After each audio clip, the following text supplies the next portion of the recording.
नमस्कार दोस्तों, आप सभी का एक बार फिर से स्वागत है हमारे चैनल दुर्गा भक्ति मार्ग में। आज मैं आप सभी को सुनाऊंगी भगवान श्री सत्यनारायण की कथा। एक बार नैमिषारण्य में तपस्या करते हुए 88,000 ऋषियों ने श्री सूत जी से पूछा कि ऐसा कौन सा व्रत है जिसके करने से मनुष्य को मनोवांछित फल की प्राप्ति होती है। श्री सूत जी ने कहा, एक बार श्री नारद जी ने भी भगवान विष्णु से ऐसा ही प्रश्न किया था। तब श्री हरि विष्णु ने उनके सामने जिस व्रत का वर्णन किया, मैं आपसे कहता हूँ। प्राचीन काल में काशीपुरी में एक अत्यंत निर्धन और दरिद्र ब्राह्मण रहता था। वह भूख प्यास से व्याकुल होकर भटकता फिरता था। एक दिन उसकी दशा से व्यथित होकर भगवान विष्णु ने बूढ़े ब्राह्मण के रूप में प्रकट होकर उस ब्राह्मण को सत्यनारायण व्रत का विस्तार पूर्वक विधान बतलाया और अंतर्ध्यान हो गए। ब्राह्मण अपने मन में श्री सत्यनारायण व्रत करने का निश्चय करके घर लौट आया और इसी चिंता में उससे रात भर नींद न आई। सवेरा होते ही वह सत्यनारायण भगवान के व्रत का संकल्प करके भिक्षा मांगने चल दिया। उस दिन उसे थोड़े ही परिश्रम में बहुत सा धन प्राप्त हुआ। सायंकाल वह घर पहुंचा। उसने बड़ी श्रद्धा के साथ श्री सत्यनारायण भगवान का व्रत विधि पूर्वक किया। भगवान सत्यनारायण की कृपा से थोड़े ही दिनों में उनके घर में धन धान्य की वृद्धि हो गई। जब तक वह जीवित रहा तब तक महीनों महीनों उसने सत्यनारायण जी का व्रत और पूजन किया और अंत में वह विष्णु लोक को प्राप्त हुआ। तो इसके आगे श्री सूत जी बोले, एक दिन की बात है जब ब्राह्मण अपने बंधु बांधवों के साथ बैठे ध्यान मग्न हो सत्यनारायण भगवान की कथा सुन रहे थे। तभी भूख प्यास से व्याकुल एक लकड़हारा वहां आ पहुंचा। वह प्यास से व्याकुल कथा सुनने के लिए बैठ गया। उसने प्रसाद ग्रहण किया और फिर ब्राह्मण से इस कथा और व्रत के बारे में पूछा। ब्राह्मण ने बताया कि यह सत्यनारायण भगवान का व्रत है, मनोवांछित फल देने वाला है। इस व्रत के प्रभाव से मुझे यह सब वैभव प्राप्त हुआ है। यह सुनकर वह बहुत खुश हुआ और मन ही मन श्री सत्यनारायण भगवान का व्रत और पूजन करने का निश्चय करता हुआ लकड़ी बेचने के लिए बाजार की ओर चल पड़ा। लकड़हारे को लकड़ी के उस दिन चौगुने दाम मिले। उन्हीं पैसों से उन्हें भगवान सत्यनारायण के पूजन की सामग्री खरीदी और वह घर चला गया। घर पहुंचकर उसने अपने परिवार और पड़ोसियों को बुलाकर विधि पूर्वक भगवान सत्यनारायण का व्रत व पूजन किया। भगवान की कृपा से वह थोड़े ही दिनों में संपन्न हो गया। एक समय की बात है, प्राचीन काल में उल्कामुख नाम का एक राजा था। वह बड़ा ही धर्मनिष्ठ था। एक दिन वह राजा रानी नदी के किनारे श्री सत्यनारायण भगवान की कथा सुन रहे थे। तभी रत्नों से भरी नौका किनारे पर लगी।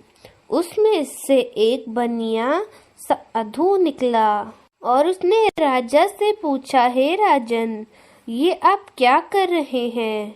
तो राजा ने बताया कि हम भगवान श्री सत्यनारायण भगवान का व्रत की कथा सुन रहे हैं।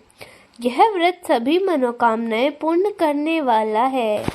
राजा के वचन सुन और व्रत की विधि पूछकर वह अपने घर चला गया।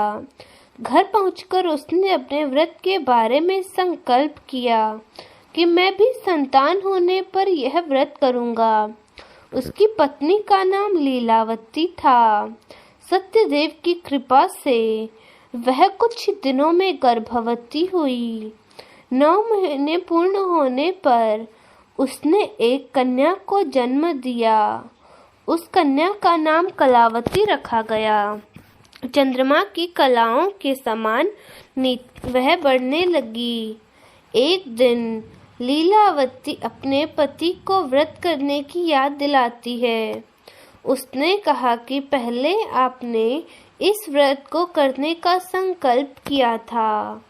तो साधु ने कहा कि जब यह विवाह योग्य तो हो ही गई है, जब इसका विवाह होगा तब मैं इस व्रत को करूंगा। और उसके बाद उसने कंचन नगर के एक सुंदर सुशील कुमार के साथ अपनी पुत्री का विवाह कर दिया।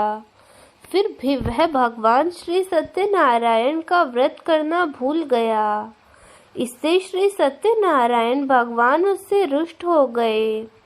अपने दामाद को साथ लेकर कुछ दिनों बाद वह समुद्र के किनारे पहुंचा और वहां एक गांव में व्यापार करने लगा। एक दिन राजमहल में चोरी हो गई और सिपाही चोर के पीछे पीछे भागने लगे। जब चोरों ने देखा कि अब सिपाहियों से बचना कठिन है, तो उन्होंने जो भी चुराया हुआ धन था वह उन दोनों साधु और उसके दामाद के पास रख दिया। वे दोनों थके हुए थे, इसीलिए एक पेड़ के नीचे आकर बैठे थे। तभी सिपाहियों ने उन्हें पकड़ लिया। जो भी उनके पास धन था वह राजा के पास जमा करवा दिया। राजा ने उन दोनों को काल कोठरी में डाल दिया। इसी तरह से लीलावती और कलावती भी बड़े सुख से जीवन व्यतीत कर रही थी। उनके घर में भी अन्न खत्म हो रहा था और जो बचा था उसे भी चोर चुरा ले गए थे। कलावती भूख प्यास से व्याकुल होकर एक मंदिर में चली गई। वहां पर श्री सत्यनारायण भगवान की व्रत कथा हो रही थी, पर उसने कथा सुनी और प्रसाद लेकर रात होने पर घर पहुंची। माँ ने देरी का कारण पूछा तो उसने सलाह दी कि माँ, हमें भगवान श्री सत्यनारायण का व्रत करना चाहिए और इस व्रत को करने से सभी मनोकामनाओं की पूर्ति होती है।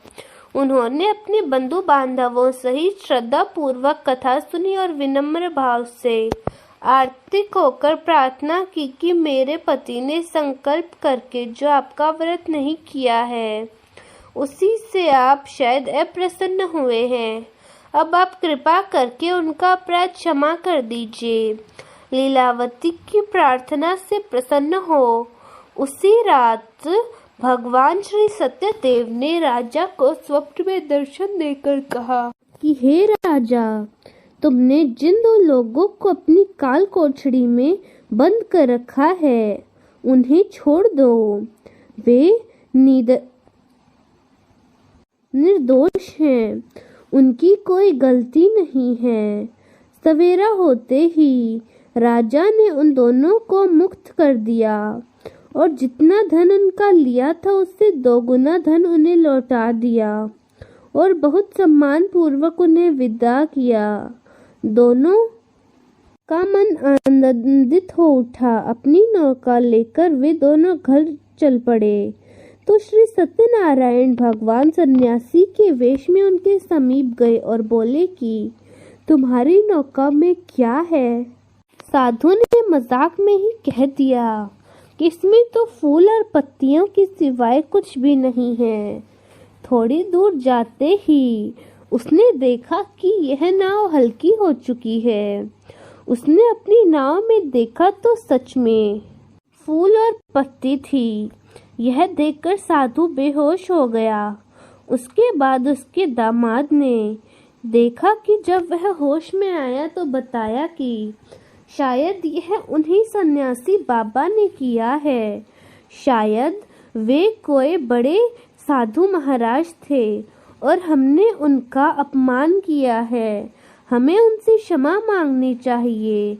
तो वे उन सन्यासी बाबा को ढूंढते ढूंढते चल पड़े और उसके बाद उनसे क्षमा मांगने लगा।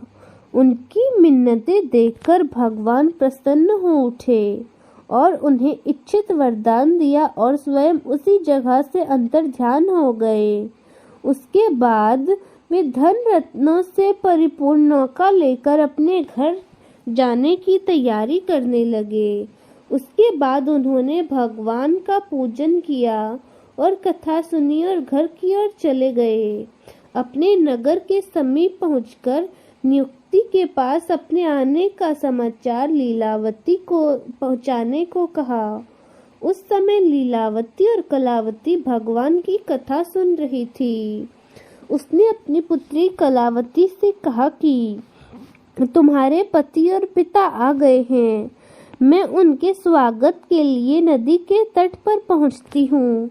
कलावती प्रसन्नता के कारण बहुत खुश हो गई और प्रसाद लेना ही भूल गई और तुरंत नदी के तट पर पहुंची। उसने वहां देखा कि उसके पति समेत वह नौका डूब रही है।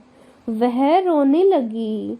साधु अपनी पत्नी और पुत्री को दिलासा देने लगा।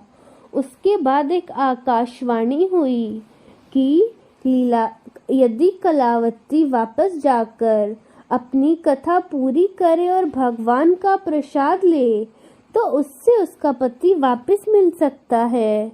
यह सुनते ही कलावती दौड़ी दौड़ी गई और भगवान का प्रसाद लिया। उसके बाद उसने वापस जाकर देखा तो उसके पति और वह नाव पानी से वापस बाहर आ चुके थे।